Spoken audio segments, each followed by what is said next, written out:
The Dragon Ball Super movie trailer came out and it revealed a lot of things, showed us some awesome new stuff coming in the future, and also gave us clues about things to come. Now, BROLY will of course be the centerpiece of the film, and of course Paragus is also in the movie, and we're gonna get a sneak peek or a look back at the history of the Saiyans. But one Saiyan in particular really sticks out to me, and that is the father of Goku, Bardock. And there's been several clues given to us, not only in the actual trailer, but also in other forms of media and other sort of teases of Bardock's role in this upcoming movie. And now I do believe he will be in this movie, and I'm going to explain to you on this video why I think so. And I'm also going to get into some of the new information that we've gotten about what the movie's actual themes are going to be, because this movie is turning out to be a lot more interesting than I thought.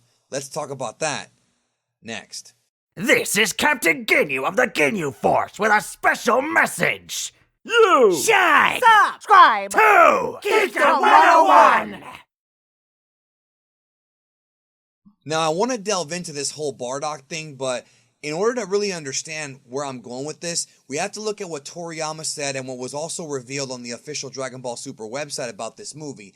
It's implied based on these comments that this film is going to have a very different sort of narrative structure than the previous Dragon Ball movies, in the sense that it's going to compare and contrast the lives and the upbringings of Goku, Vegeta, and Broly, and it's going to provide some new insights into their backstories. Now, if you're new to the channel and maybe you haven't seen the other videos or you haven't caught up on the news, this new Broly in the new movie is a complete reboot. So all the previous Broly movies that we've seen in the past, the 3 that came out for Dragon Ball Z, those don't count. They are not part of this story at all. This film will assume that Goku and Vegeta have never known anything about Broly, and we're going to get a new backstory. Okay, now what I mean by compare and contrast the lives of Goku and Vegeta and Broly is that the film is going to tell us about their ultimate fate of them finally clashing in the physical combat based on all of their, their history. With Vegeta, we know that he was the Prince of Planet Vegeta. We know that his father was killed by Frieza and that the whole race was wiped out by Frieza,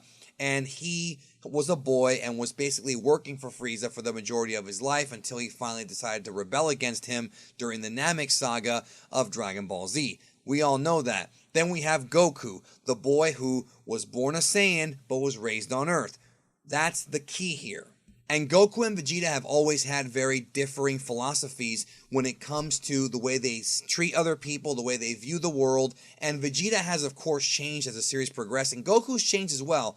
But the way that they were raised and the trials and tribulations that they went through is what shaped them into being the people who they are today. Now, when it comes to Broly, it's a guarantee that this new movie is going to give us the entire backstory of this character, or at least the majority of the backstory, and who he came to be and who he actually is from the eyes and from the pen of Akira Toriyama himself. But Broly is not the first character that Toriyama has taken that was an anime-only character and retroactively put in his continuity. He's the second. The first one is Bardock, who is the topic of this video. So, the story of Bardock was not one that Toriyama had originally conceived. And if you watch the trailer to the Dragon Ball Super Broly movie, there is a scene where you see an older Saiyan apparently touching the hand of what appears to be a young boy. And a lot of Dragon Ball fans have pointed to this scene and said, that's Bardock and that's Goku from Dragon Ball Minus. Now, most of you guys watching this probably already know what Dragon Ball Minus is, but remember, we have a lot of fans who are just now catching up to Dragon Ball, so I want to quickly fill you in very briefly on this. So, Bardock, the character, was not created by Toriyama. He did design him, but he was created by Takao Koyama for the Bardock special, which was an anime-only special. Toriyama loved the Bardock story so much that he retroactively put Bardock in the manga.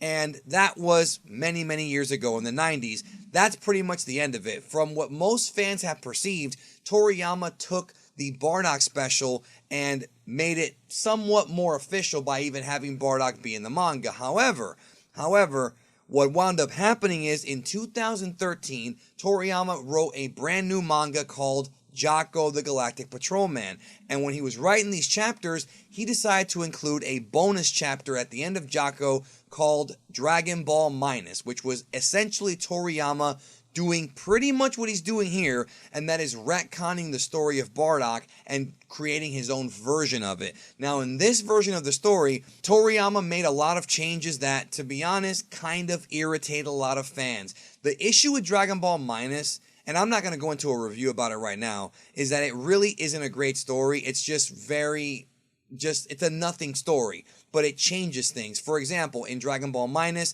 Frieza knows about the Super Saiyan God, which doesn't really make much sense because he never mentioned Super Saiyan God in the original manga or the anime. Why would he know anything? That was kind of weird. But also in this version, Bardock is played up to be much more of a sympathetic character. In the original Japanese version of the Bardock special, he's very cold and very much just a stoic warrior who thinks about himself. But when he gets that curse, I guess you can call it, to see visions of the future, he begins to change and care more about his race. That was the original story. In this version, none of that happens. Bardock is a caring father, and we see the first ever reveal of Goku's mother, Gine, in this Dragon Ball Minus manga, which was cool at the time, but I think changing what Bardock was is contradictory, considering that we know that most of the Saiyans were kind of pricks.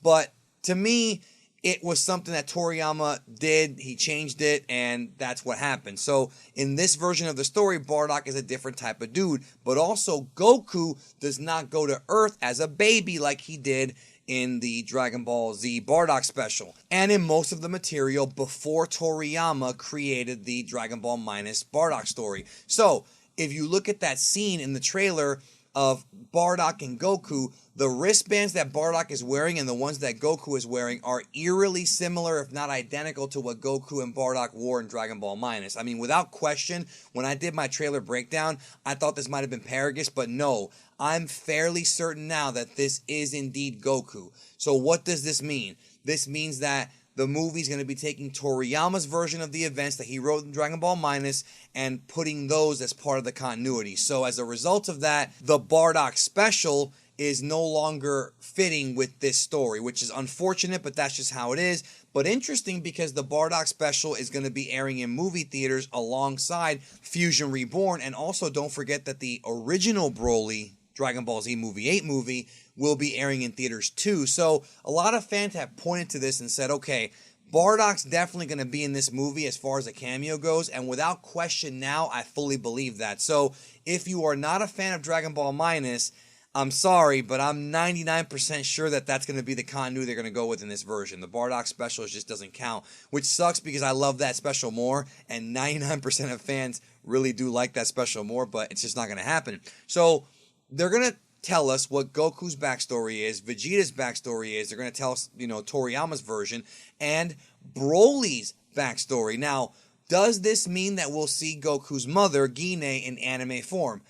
I can't say for sure, but if I was a betting man, I would say yes. I do think we're going to see Gine in this film and Bardock. We're going to see both of them. We're going to see an anime version of them sending Goku to Earth to protect him from Frieza, which is what happened in Dragon Ball Minus. When it comes to Vegeta, we pretty much know the majority of his backstory, but it'll be interesting to see what happens because we may actually in this movie find out, or at least Vegeta might find out, that Beerus is the one who okayed Frieza to blow up the planet, and that could cause another conflict. I don't really know, but it's very possible that's going to happen in this upcoming film. That being said, I've wondered, are they going to reveal Vegeta's mother? I don't know about that one. I couldn't tell you. It's possible, but we know obviously that Vegeta's dad is King Vegeta, and that is just how it is. I mean, unless Toriyama retcons that character, which I doubt he will, it'll pretty much be the same thing. But then the question is, who is Broly? What is his tie-in? Well, the actual trailer gives us clues that I'm not entirely sure what they mean yet because they're kind of hard to decipher. We see scenes of Broly or what appears to be other children inside of these big test tubes. Is, Paragus or some other scientist genetically modifying them? Is he trying to harness the power of legendary Super Saiyan? Based on Dragon Ball Super manga chapter 38, which just came out, we know that Kale, according to Caulifla and Kaba, is said to be one of the legendary demonic Saiyans. That was the word they used, Akuma Saiyajin, to describe her, and they supposedly only appear every 1,000 years. Now, obviously, this is Universe 7, not Universe 6, but it could be possible that Broly was one of the old legendary Super Saiyans, and like in the original Broly movie, that's not that different, but in this case, he could be much older, and there could be some time travel shenanigans. Maybe he was frozen in ice. That's a popular theory. There are so many different theories that the fandom's going to theorize about for the next 4 months till this movie comes out about Broly's backstory, that I could make 100 videos on it, and I probably will make a bunch. I don't know about 100, but I probably will make a bunch. That being said, though, I am fairly certain, if not 100%, I'd say 90%, like I said. I'm not 100% because you never know anymore. Bardock will be in this film in a flashback. We're going to see him. We're going to see Goku's mother. I fully believe that, especially after seeing that trailer and really giving it some thought. So check out Dragon Ball Minus if you haven't. I can't promise you're going to like it because it's pretty disliked by most fans, including myself, but it is something that you kind of have to read now, especially if Toriyama's going to be using it to tie in to this movie. Thank you so much. Hope you have a good day. Subscribe if you have not. Hit the notification bell. I love you all. I'll see you soon.